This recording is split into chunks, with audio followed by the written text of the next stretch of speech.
শিক্ষক মুফতি গোলাম সমলানি মাদ্রাসাতুল মাআনি আপনারা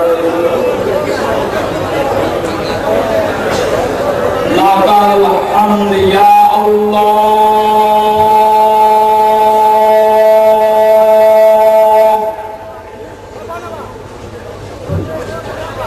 الصلاة والسلام عليك يا رسول الله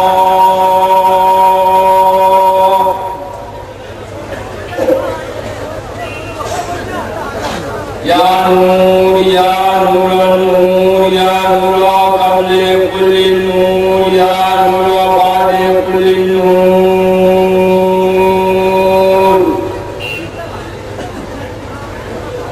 يا من له النور وبه النور وعنه النور وهو النور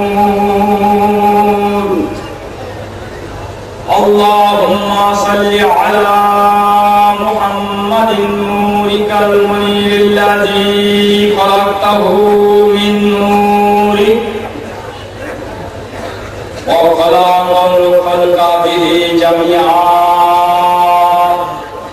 وعلى آله وأصحابه وعشرات أنواعه وأكماله ونجومه أجمعين آمين يا رب العالمين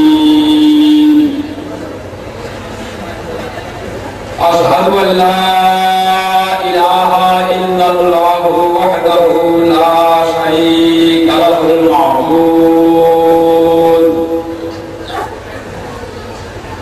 أشهد أن محمدا عبده ورسوله المحبوب أما بعد فقد قال الله تعالى في الكلام المبين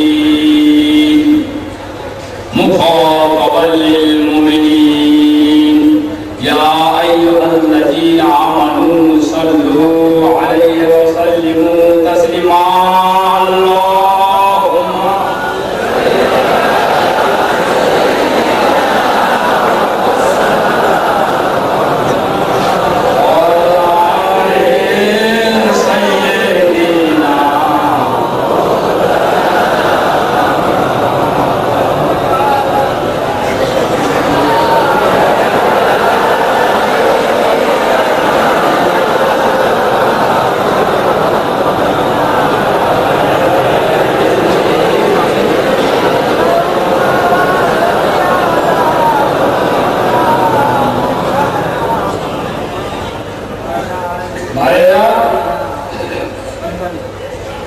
এর সভা সাধারণ সভা নয়, এক ঐতিহাসিক সভা আহলে সুন্নাত ওয়াল জামাতের উপরে। ব্রাদার ইসলাম,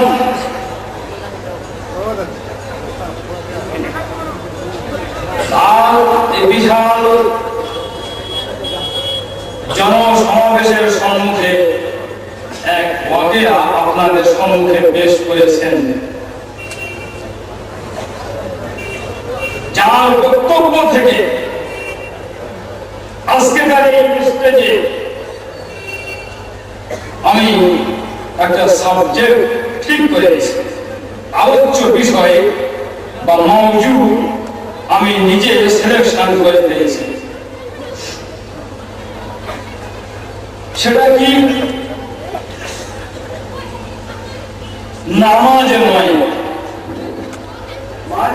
রোজা নয়, হজ নয়, যাকাত নয়, ইসলামের কোন আমলিয়াতের ব্যাপারে নয়, বরং আজকে আহলে সুন্নাত ওয়াল জামাতের সবচাইতে ফান্ডামেন্টাল যেটা মৌলিক বিষয়, ঈমান কাকে বলে, ঈমানের ডেফিনেশন কি, এ সম্পর্কে আলোচনা করে দেব কোরআন ও হাদিস দ্বারা। ব্রাদার ইসলাম, আজ আমরা আহলে সুন্নাত বলে দাবি করছি, কিন্তু দোদুল্যমান অবস্থা দেখা যাচ্ছে, যেটাকে বলা হয় মুজাবজাব, কখনো এদিকে কখনো ওদিকে। এটা সুন্নিদের চরিত্র হতে পারে না।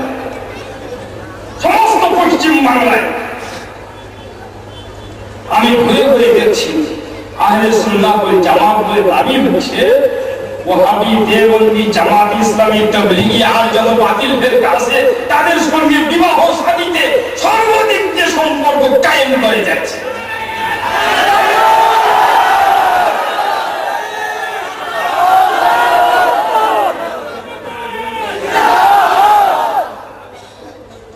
ঈমান কাকে বলে? বাস স্ট্যান্ডে আপনারা দেখেছেন হাত কাটা মানুষ পাশে একটা প্লেট রেখে দিয়ে বলছে বাবারা ভিক্ষা দিয়ে যাও। দেখা যাচ্ছে রেল স্টেশনে পাকাটা মানুষ বসে আছে, বাবা একটা ভিক্ষা দিয়ে দাও।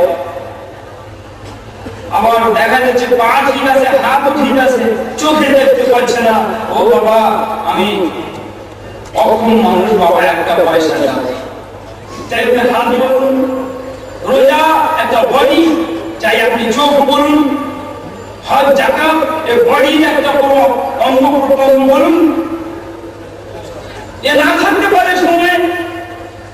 কিন্তু একটা যদি না থাকে তো নামাজ থাকবে, রোজা থাকবে, হজ থাকবে, জাকাত থাকবে, থাকার পরেও কিন্তু কিছুই থাকবে না। সেটা কি? ঈমান।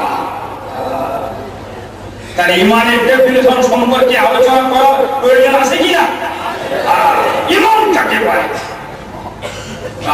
ইসলাম পকেটের টাকাগুলো সব বের করুন, 100 টাকা নোট। ভালো করে দেখুন চল না অচল। কি করে বুঝবেন? যে টাকার উপরে গভর্নরের সিগনেচার নেই, ও টাকা চলবে? রিজেক্ট। গভর্নরের সই থাকতে হবে। কিয়ামতের ময়দানে, হাসরের মাঠে আপনার লা ইলাহা ইল্লাল্লাহ সাদা পঞ্চা বেকার হয়ে যাবে যতক্ষণ পর্যন্ত তার উপরে মুহাম্মদ উত্তর না করা হয়।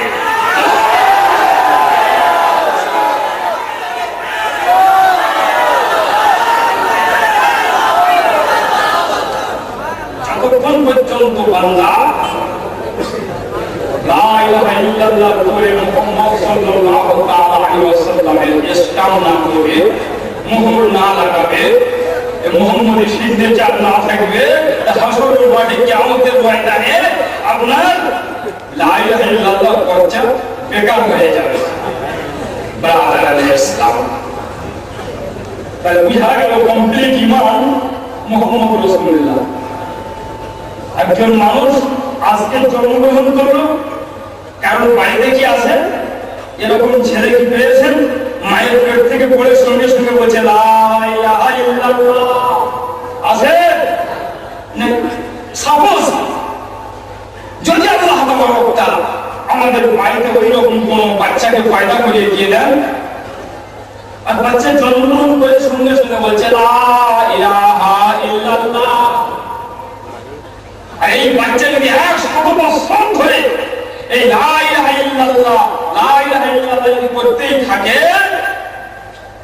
তো মনে হবে মুসলমান হবে? ঈমানের লিস্টে নাম উঠবে না যতক্ষণ পর্যন্ত একবার না বলে মুহাম্মদ রাসূলুল্লাহ সাল্লাল্লাহু আলাইহি ওয়াসাল্লাম। এই কথাটা আমি যা বললাম এতক্ষণ ধরে হয়ে যাবে তাবলীগী জামাতের কাছে।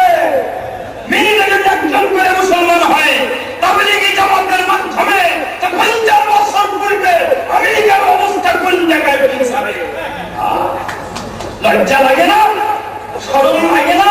নির্লজ্জের মতো বোকা বুঝেছ? আর ওই সমস্ত সাহেবরা 200 বছর ধরে অখণ্ড ভারতবাসী ও হিন্দুর ঘাড়ে চড়ে, মুসলমানদের ঘাড়ে চড়ে 200 বছর রাজত্ব করে গেছে। তাহলে এত বোকা নয়? এখনো পর্যন্ত ভারতবর্ষের শত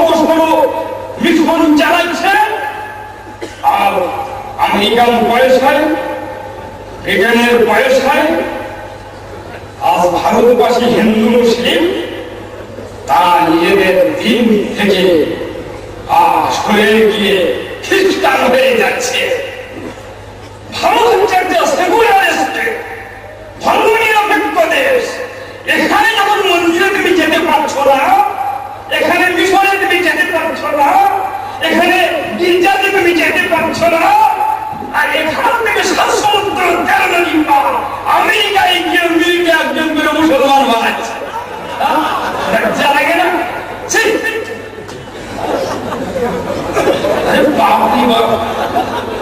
একজন করে মুসলমান ওরাও বলছে যে আমরা হুজুর সাল্লাল্লাহু আলাইহি ওয়াসাল্লামকে মানি। তাহলে মানার দাবি তো সবাই আছে। মৌলভী সাহেবকে দেখেছেন, জামাতে ইসলামের প্রতিষ্ঠাতা আবুল আলাম মৌদুদী পশ্চিম পাকিস্তান লাহোরের মানুষ ছিলেন। দুর্ভাগ্যবশত আমি আজকে আপনাদের হাতে তুলে দিতে পারলাম না, তার ছবি সহ আমার বইয়ের মধ্যে আমি প্রকাশ করে দিয়েছি। আলহামদুলিল্লাহ, আমি গৌরব করে বলি প্রায় 35-36 খানা বই এই অধমের পরম মায়ের ভাব মুস্তাফা হাকিকাত মুস্তাফা নুরানিয়া যারা না মানে তারা মুসলমান নয়, আউট অফ ইসলাম, ইসলাম থেকে খারিজ। মুস্তাফার হাকিকাতটা কি, মুস্তাফার আসলিয়াত কি, মুস্তাফার নুরানিয়াত কি, মুস্তাফা যে আল্লাহ তাআলা কেমন মুজিজা পূর্ণ করে পয়দা করেছেন। ব্রাদার ইসলাম আমার ওলামায়ে কেরামদের বাদ দিয়ে বলছি, আমার ওলামায়ে কেরাম যেন আমার প্রতি কোনো ভুল না বুঝেন, ওনাদের আমি স্টেজ বাদ দিয়ে বলছি। এই লাঠি ঘুরিয়ে দিলাম। যদি একজন তরুণ যুবক যারা নিউটনকে কালচার করে থাকে, গ্যালিলিও সম্পর্কে থিসিস লিখতে পারে, এই যখন একজন তরুণ একজন যুবক আমার সম্মুখে উঠে দাঁড়িয়ে বলতে পারেন, এমনকি যারা আপনারা শুনছেন তাদেরও আমি বলছি, আমার রাসূল পাক সাল্লাল্লাহু আলাইহি ওয়াসাল্লামের হাইট কত ছিল আমাকে মাফ বলতে হবে। প্রফেট মুহাম্মদ সাল্লাল্লাহু আলাইহি ওয়াসাল্লামকে হিন্দু মানে, মুসলমান মানে, খ্রিস্টান মানে, জৈন মানে, সারা বিশ্ব মানে যে তিনি একজন প্রফেট ছিলেন, কিন্তু এ মানাতে ঈমান হবে না। হাকিকাতে মুহাম্মদী সম্পর্কে যারা না মানে, মুস্তাফা সাল্লাল্লাহু আলাইহি ওয়াসাল্লামের নুরানিয়াত সম্পর্কে যারা না মানে, মুস্তাফা আধ্যাত্মিক সাইড যারা না মানে, এরা মুমিন নয়, মুসলমান নয়। আজকের এই মজলিসে যতক্ষণ সময় পাবো মুস্তাফা সাল্লাল্লাহু আলাইহি ওয়াসাল্লামের তার বাতিল সাইড সম্পর্কে আলোচনা করব। এই তরুণ যুবকেরা কান খুলে শোনো, খুব শোনো। আমাদের সেই রাসূল, আমাদের সেই রাসূল তার বাড়িকে আল্লাহ তাআলা একটা মুজিজা পূর্ণ করে দিয়েছেন।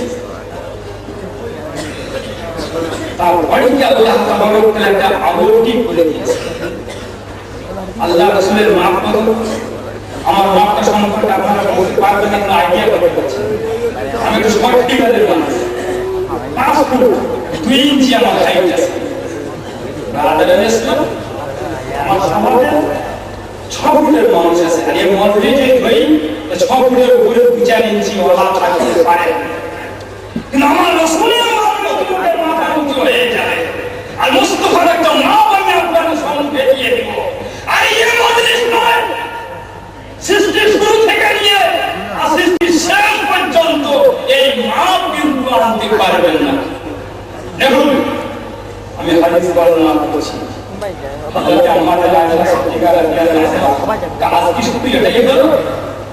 বর্তমান জামানায় তোমরা সবচেয়ে বড় মাধ্যম কোনটা? টেলিভিশন। আর এই টেলিভিশনের চ্যানেল থেকে যারা ভাগ হচ্ছে সবচেয়ে বড় মৌলবী, আর সবচেয়ে বড় মৌলবী জাকির নায়েক। এই জাকির নায়েক শুধু মৌলবী নয়, এর গোমরাহির নায়ক। জাকির নায়েক এ শুধু মৌলবী নয়, এ গোমরাহির নায়ক।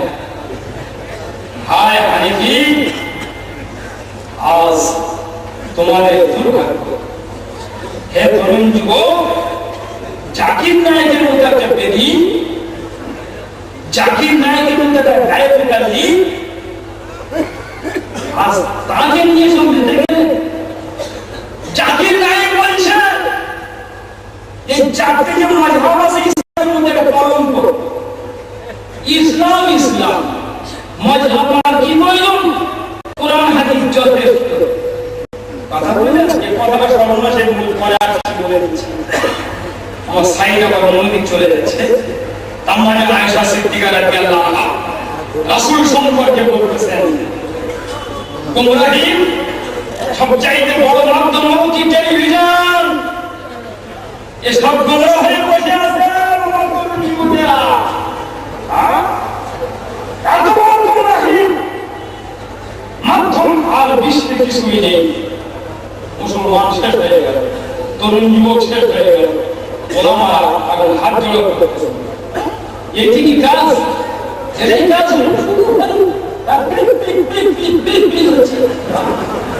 এটাই কাজ না। সমস্ত জিনিস যন্ত্রের ভিতরে নিয়ে যেতে হয় না। ওই একাগ্রতা নষ্ট হয়ে যায়, ওর বৈশিষ্ট্য নষ্ট হয়ে যায়, ওর রুহানিয়াত নষ্ট হয়ে যায়, খতম হয়ে যায়। এই আখির কথা বললাম।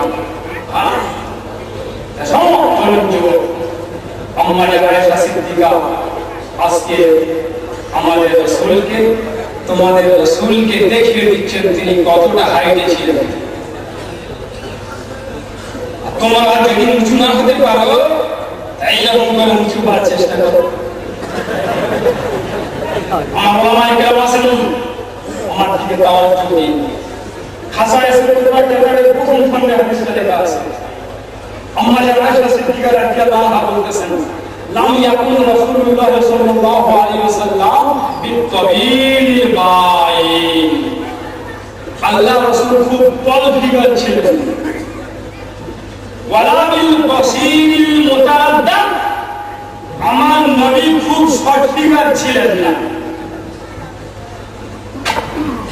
আচ্ছা, হযরত চলে যাচ্ছেন, কেউ বলবেন না, একবার প্রতিদিন তো আমার সঙ্গে না তাকবীর, নারে রিসালাত, ইয়া রাসূলুল্লাহ। ফেরস্তি ভাবে শুনলেন, উনি আমাদের জন্য খাস করে দোয়া করে দিয়েছেন। আমার রাসূল খুব তল ফিগার ছিলেন না, রাসূল খুব শর্ট ফিগার ছিলেন না। আমার যে লোকটা খুব লম্বা নয়, যে লোকটা খুব বেটে নয়, সে লোকটা কেমন আর বলতে হবে? তার মধ্যম সাইজ না? তাহলে আমার রাসূল কিরকম ছিলেন? মধ্যম সাইজ না। ইসলাম আমাদের আয়েশা সিদ্দিকা রাদিয়াল্লাহু আনহা বলতেছেন, ওয়াকানা ইনসাবু ইলা রাওয়াতে ইলা মাসা ওয়া হাজারু। শর্ত সাপেক্ষ ভাবে বলছেন, নবী খুব তল ফিগার ছিলেন না, নবী খুব শর্ট ফিগার ছিলেন না।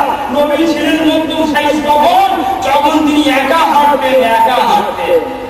যখন একা আল্লাহ রাসূল ঘুরে দাঁড়িয়ে থাকতেন, দূর থেকে দেখা যেত আল্লাহ রাসূল খুব লম্বা নয়, খুব বেটে নয়, খাটো নয়, ছোট নয়। আর লাম ইয়াকুন আলা হালি, হুজুর এক অবস্থায় থাকতেন না। ইউনাসিহি হে আহাবুন ইউনসাবু ইলা তাওলা ইল্লা তাওলা রাসূলুল্লাহ সাল্লাল্লাহু আলাইহি ওয়াসাল্লাম। নবীর পাশে যখন লম্বা থেকে লম্বা মানুষ গিয়ে দাঁড়িয়ে যেত, নবীর পাশে যখন লম্বা থেকে লম্বা মানুষ চলতেই থাকতো, আল্লাহ রাসূলের মস্তক তাকে উঁচু হয়ে যেত।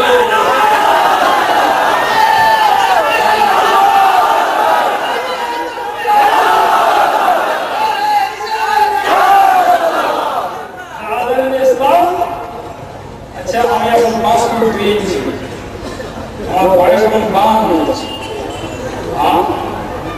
52। আমি এখন সরকারি চাকরি পেলাম। আচ্ছা, এখন মানবতাকে পাশে যদি নিয়ে যায়, আগামী বছর যদি কেউ ডাকে, আমার মনে হয় ওই মাপে থাকতে পারবো না। 1 ফিট কমবো, যত বয়স হবে 1 ফিট করে আর হুজুর সাল্লাল্লাহু তাআলা আলাইহি ওয়াসাল্লামের বডিকে আল্লাহ তাআলা এমন মুজিজা পূর্ণ করে দিয়েছে, দূর থেকে মনে হচ্ছে হুজুর খুব লম্বা লাইন ঘুরবে রয়ে, আর লম্বা থেকে লম্বা মানুষ যখন মুস্তাফার পাশে এসে দাঁড়িয়ে যায়, মুস্তাফার সঙ্গে সঙ্গে চলে ইল্লা তাআলা রাসূলুল্লাহ সাল্লাল্লাহু আলাইহি ওয়াসাল্লাম, আল্লাহ রাসূলের মাথা তার থেকে উঁচু হয়ে যায়। তার তিনি আমাদের মতো হলেন। এই মজলিস কেন? বর্তমান বিশ্বে এখন 600 কোটির মতো মানুষ আছে। সবচেয়ে যে লোকটা কোয়ালিফিকার, সাপোজ আল্লাহ রাসূলের পাশে যদি গিয়ে দাঁড়াতো, মুস্তাফার মাথা তার থেকে উঁচু হয়ে ইসলাম। এখানে কি মতো শব্দ আসে? যারা বলে মতো তারা আমার বোকার মতো। যারা বলে নবী আমাদের মতো ছিলেন, এদের কথাটা হচ্ছে বোকার মতো। সেই জন্য সেকুলার ধর্ম নিরপেক্ষ দেশে মন্দিরে কারুর দাওয়াত না নিয়ে আমেরিকা যাচ্ছে, লন্ডনে চলে যাচ্ছে, ফ্রান্সে চলে যাচ্ছে, জাপানে যাচ্ছে, জার্মানে যাচ্ছে। আর আপনারা শুনছেন আর চিন্তা করছেন যে শুধু আসামে থাকবো না ওদের সঙ্গে আর চিল্লা দিয়ে আসবো না, ঝুটেদের কথা কান দিচ্ছেন। যারা আল্লাহ রাসূলকে চিনতে পারলো না, কোরআন হাদিসের আলোকে মুস্তাফার শান সম্পর্কে সুন্নি স্টেজ থেকে যখন বর্ণনা করা হয়, ওদের দুটো তালিবের নামে একসঙ্গে বসে থাকে, ধাক্কা দেয় ও চেয়ার নবীকে বাড়াতে বাড়াতে খোলার থেকে বড় হয়ে দিচ্ছে। দেখবেন ওহাবি তালিবের ওহাবি মৌলবী তবলিগে জানাবেন লোক নামাজের ফজিলত বলুন খুব সুন্দর, তার হাত রোজা পালন বলুন খুব সুন্দর, তার হাত ভালো মৌলবী বল নামাজের ফজিলত বলছে, রোজার ফজিলত বলছে, আর নবীর ফজিলত বললে বলে এরা নবীকে বাড়াতে বাড়াতে খোলা থেকে বড় করে দিচ্ছে। বুঝা যাবে ওদের খোলার একটা মাপ আছে, সাইজ আছে। যখন তার থেকে বড় হয় আমাদের খোদার মাপ নেই, খোদার থেকে কেউ বড় হয়, খোদার থেকে কাউকে বড় করা যায় না। আর নবী সাল্লাল্লাহু আলাইহি ওয়াসাল্লামের ফজিলতের সীমা নেই। কেউ রাসূলুল্লাহ ফজিলত বর্ণনা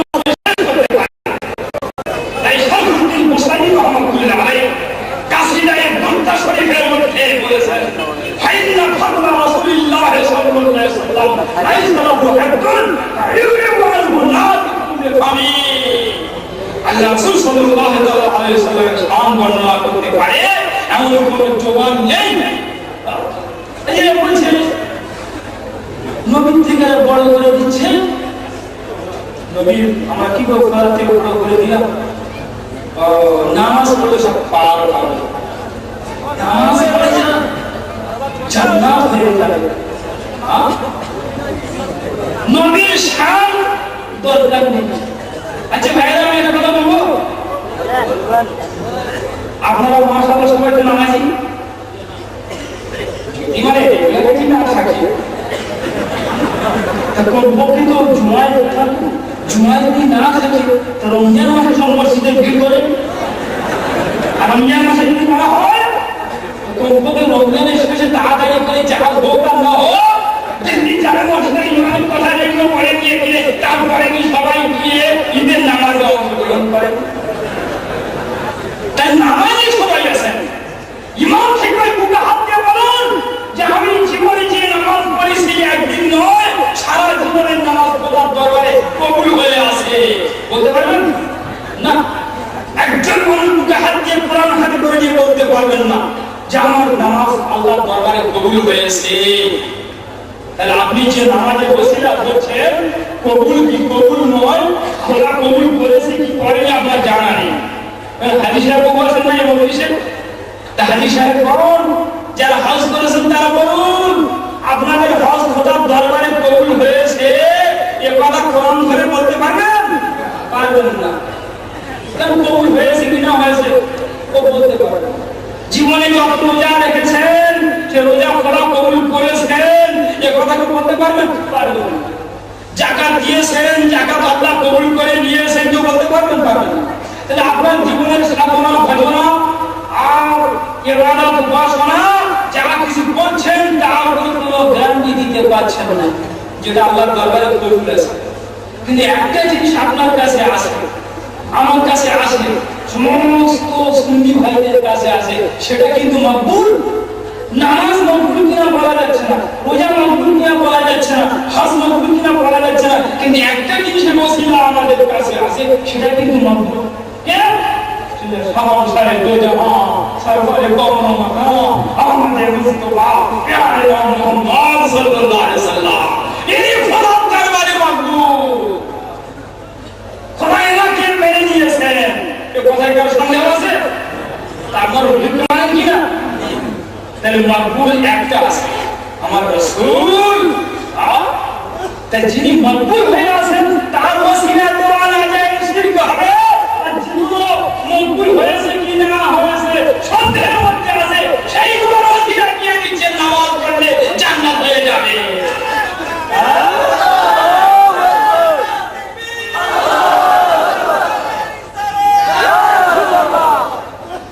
বুঝতে পেরেছেন?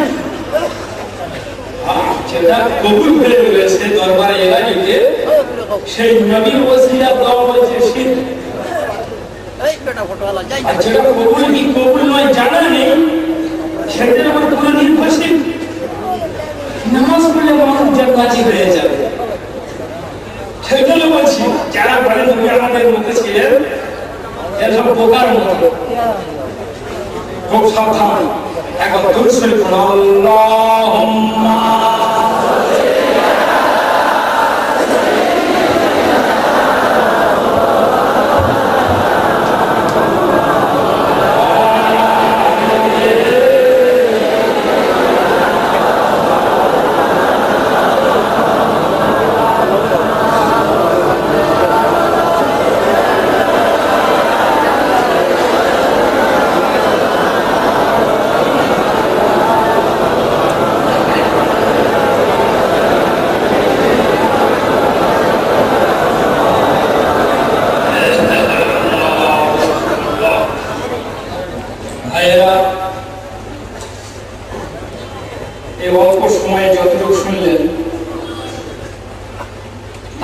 কি বললেন যে আল্লাহ রাসূলের চুলার মাথা মাথা নেওয়া হচ্ছে।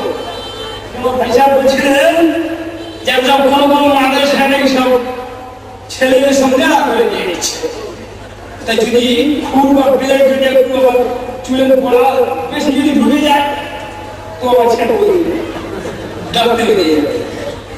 যাই হোক, এই চুলের লোক এত মানুষ রাখে না, ফেলে দেয়। এই ফেলে দেওয়া জিনিসের সঙ্গে একটু কম্পেয়ার করে দেখেন, ये बॉडी तो মুজিজাপূর্ণ বডি, এখানে মোকাবেলা করা গেল না। কখনো আল্লাহ রাসূল এরকম হয়ে আসেন, কখনো এরকম হয়ে আসেন, কখনো এরকম হয়ে আসেন, কখনো এরকম হতে হতে হতে হতে আর সে মোলাতে লেগে যাচ্ছে। এখানে যাচ্ছে নবী সাল্লাল্লাহু আলাইহি ওয়াসাল্লাম শেরে খোদা হযরত আলীকে কাঁধে করে নিয়েছিলেন। সর্বত্র উঁচু করতেছেন, এখনো পর্যন্ত পুরো সোজা হননি, সবে মাঝে আস্তে আস্তে কোন স্টার্ট হচ্ছে। শেরে খোদা মসজিদে আলোচনা আর বেশি উঁচু করবেন না, আলীর মাথা খোদার আরশে লেগে যাচ্ছে। এখন ওখানে যাইনি আমি, এই বডির সঙ্গে আর তুলনা হলো না। বডির সঙ্গে যা ছিল মাথার চুল, সেই চুলের হাকিকাতটা বৈশিষ্ট্য দিয়ে একবার দেখুন তো। আচ্ছা তরুণ যুবকেরা, তোমরা তো চুলের তো কথা হয়েছে, কাজ করছো, ওর লিস্ট আমি দিতে পারবো না যে চুলের কত রকম না কাজ আছে। আচ্ছা তোমাদের চুলের বৈশিষ্ট্য কি তোমরা কি খোঁজ দেখেছো?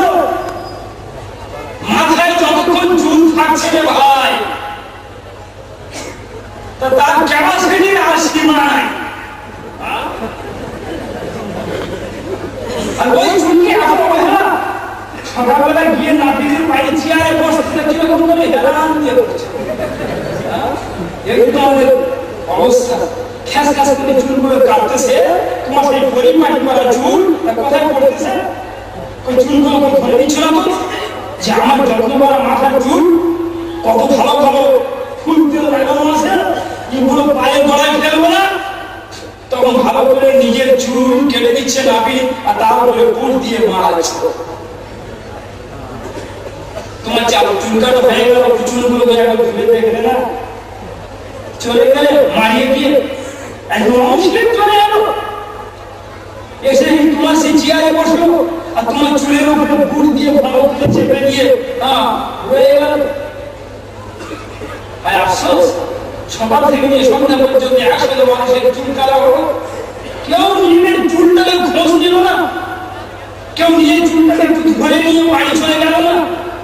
সন্ধ্যা হলো, নাপিত ছোট একটা ঝাঁটা নিয়েছিল, ঝাঁটা বলো তো পাড়াতে পাড়াতে পাড়াতে সব টেনে ফেলে দিয়ে চলে গেল। তোমাদের চুলের হাকিকত বৈশিষ্ট্য হচ্ছে এটাই, যে তোমাদের চুলকে তোমার হেফাজত করো না, পা দিয়ে মারাও, আর জগৎকে মারানোর সুযোগ করে দাও। আমার সাধারণ সাহেব চুলের বৈশিষ্ট্য খালি একবার দেখো। সাহাবায়ে কেরামের ভারী মজলিস, এই হাদিস বর্ণনা করতেছেন যে শেরে খোদা হযরত আলী রাদিয়াল্লাহু আনহু। হাদিসটা লেখা আছে কোন জায়গায়? জামে সগীর কিতাবের মধ্যে। জামে সগীর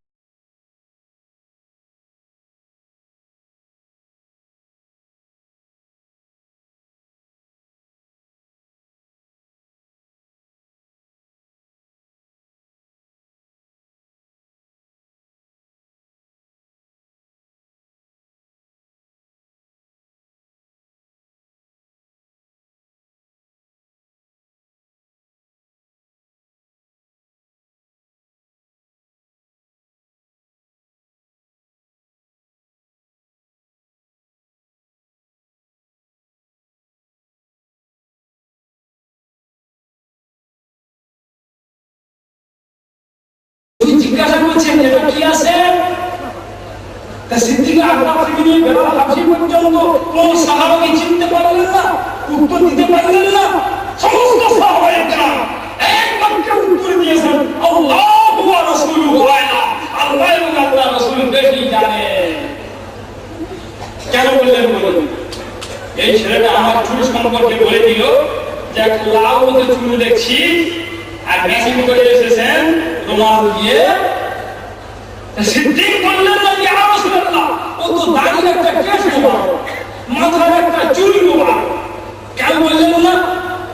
সাহাবায়ে কেরাম নবুয়তের টন বুঝে ফেলেছেন, সাহাবায়ে কেরাম রিসালাতের টন বুঝে ফেলেছেন, সাহাবায়ে কেরাম নবী সাল্লাল্লাহু তাআলা আলাইহি ওয়াসাল্লামের গলার ভঙ্গিমা বুঝে নিয়েছেন। যে নবী যখন জিজ্ঞাসা করছেন চুল এটা কি আছে, নিশ্চয়ই এর উত্তরে আনসার চুল হবে না, চুলের কোন বৈশিষ্ট্যের বিকাশ ঘটানো হবে। চুলের কোন বৈশিষ্ট্য সম্পর্কে রাসূল জানাবেন। তাই সমস্ত সাহাবায়ে কেরাম এক বাক্যে উত্তর দিয়েছেন, আল্লাহু ওয়া রাসূলুহু আ'লাম। আল্লাহ এবং আল্লাহর রাসূল বেশি জানেন। আচ্ছা, কথাটা একটু ভুল হলো না? কেন এরা বলছে নবী ভুল হতে পারে না, নবী যদি ভুল হতে পারে সাহাবারা ভুল হতে পারে না? খুব হয় তালিমের মধ্যে ভুল হচ্ছে, দোষ হচ্ছে এখানে যে আল্লাহ আর আল্লাহ সবচাইতে বেশি জানেন। কথাটা সঠিক ছিল, কিন্তু শব্দটি একটা আল্লাহ ওয়া রাসূলুহু, আল্লাহ এবং আল্লাহর রাসূল শেষে বলছেন আর আল্লাহ সবচাইতে বেশি জানেন। মানে আল্লাহ যেমন বেশি জানেন, রাসূল তেমন বেশি জানেন। এর নোকটা কি, এর পয়েন্ট কি? এর পয়েন্ট হচ্ছে এটাই যে আল্লাহ এবং আল্লাহর রাসূল বেশি জানেন। একটা শব্দ ব্যবহার করছেন। আচ্ছা ভাইরা, আয়না দেখেছেন? আয়না, বড় আয়না, একটা সাদা বড় আয়না, 5 ফিটের আয়না ফিট করে দিন এখানে, সাদা আয়না। আর এই সাদা আয়নার সম্মুখে আরো একটা 5 ফিট আয়না ফিট করে দিন, নকশাওয়ালা আয়না, একটা নকশাওয়ালা আয়না আর একটা সাদা আয়না, দুটো যদি সামনে সামনে ফিট করে দেওয়া হয়, সাদা আয়না সাদা থাকবে, সাদা থাকবে না, ও নকশাওয়ালা হয়ে যাবে। কথা বুঝতে পারছেন? একটা সাদা আয়না বড় আয়না, তার সম্মুখে একটা নকশাওয়ালা আয়না যদি ফিট করে দেন, বা নকশাওয়ালা আয়নার সম্মুখে সাদা আয়না যদি ধরবেন, সাদা আয়নার দিকে তাকাবেন, তো সাদা নেই, এই সমস্ত নকশা এর থেকে দেখা যায়। আল্লাহ তাআলা তিনি হচ্ছেন সমস্ত কিছু জানেওয়ালা, তার জানার বাহিরে কিছুই নেই। সেই খোদাই আয়নার সম্মুখে, তৌহিদি আয়নার সম্মুখে আল্লাহ তাআলা যুগান্ত ধরে মুহাম্মদী আয়নাকে ঠিক করে রেখেছিলেন।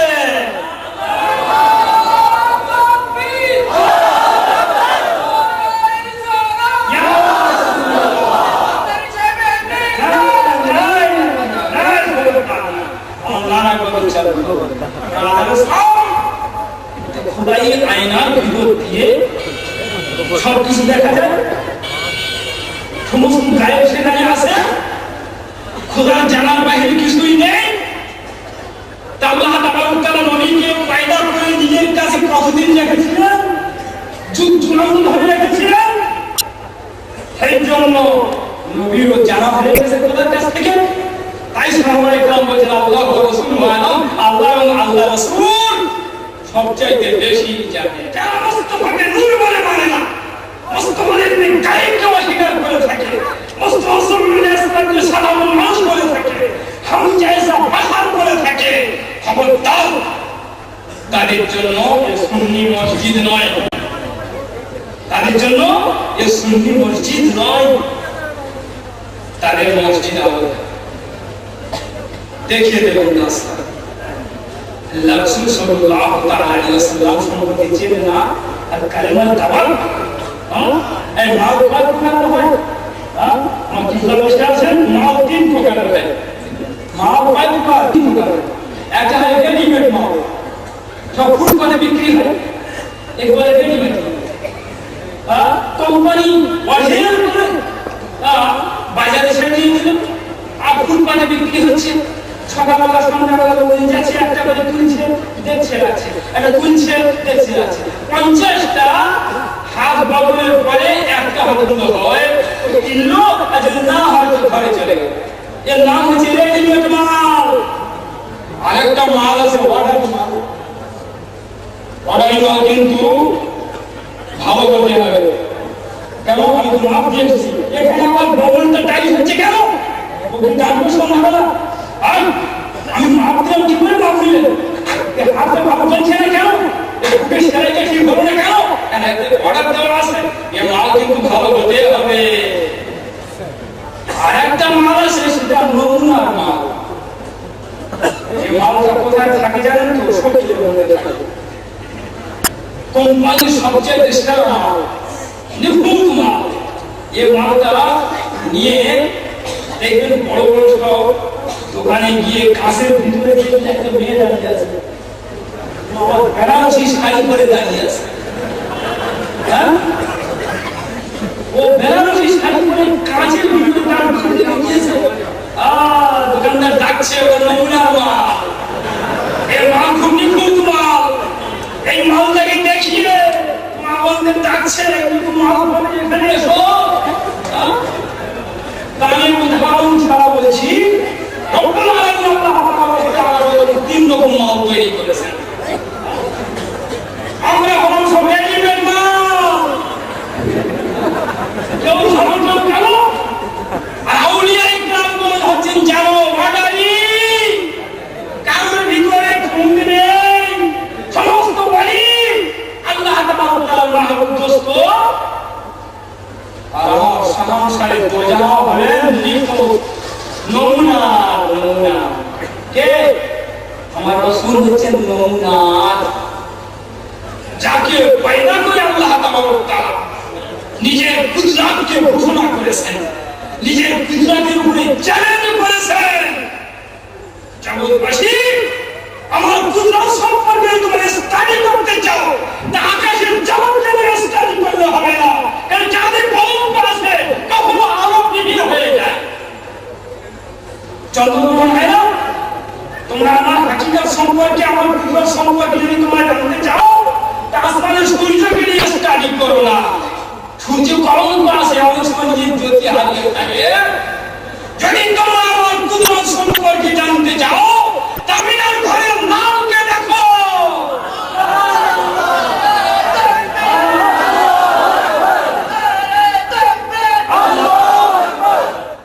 और देखने में हम जैसा हकीकत में नूर